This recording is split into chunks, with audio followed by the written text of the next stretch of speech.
संथाली भाषा, ओल चिकी लिपि और संस्कृति के संरक्षक श्री चरण हेम्ब्रम, पद्मश्री 2026।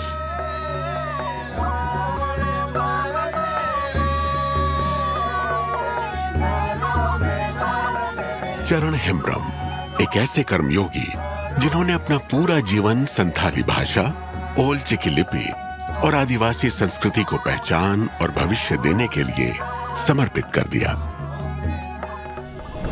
बचपन में ही भाग्य ने पिता का साया छीन लिया।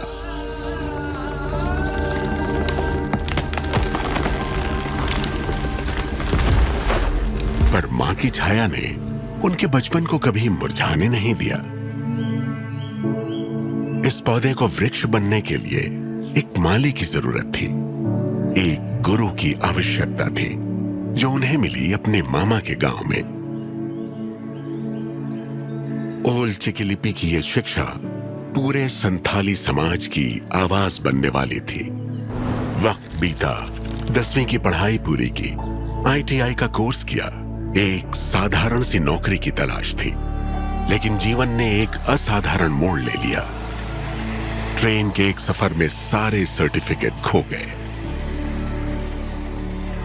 हताश, निराश, एक बार फिर पहुंचे गुरु के पास। ये हादसा नहीं, भाग्य का संकेत है बेटा।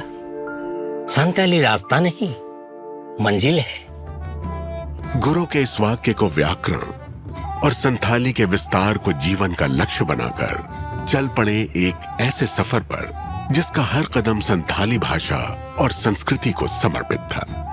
टीचर ट्रेनिंग ली और शुरू हुआ संथाली पढ़ाने का सफर। गांव में, स्कूलों में, आसरा में और कभी पेड़ों के नीचे। मुश्किलें थी, पर वे रुके नहीं। एक के बाद एक सैकड़ों आसरा केंद्र बने। हजारों बच्चों को मिली संथाली की शिक्षा और संथाली को मिला एक नया जीवन।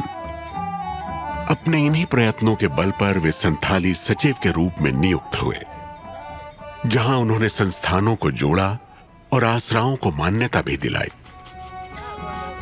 शब्द किताबों में उतरे, संथाली पाठ्यक्रम भी बनी और रोजगार के लिए योग्यता भी। इनकी अथक कोशिशों ने संथाली को अपनी सरगम दी। इनके बनाए गीत और नाटक पूरे समुदाय के लिए जीवन संहिता का रूप बन गए।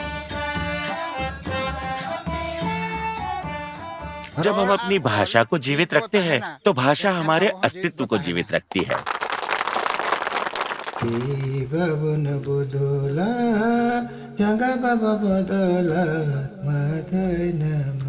श्री चरण हेम्ब्रम के गीतों में जीवित पंडित रघुनाथ मुर्मू के ये शाश्वत विचार आज भी संथाली समाज को जीवन का मार्ग दिखा रहे हैं।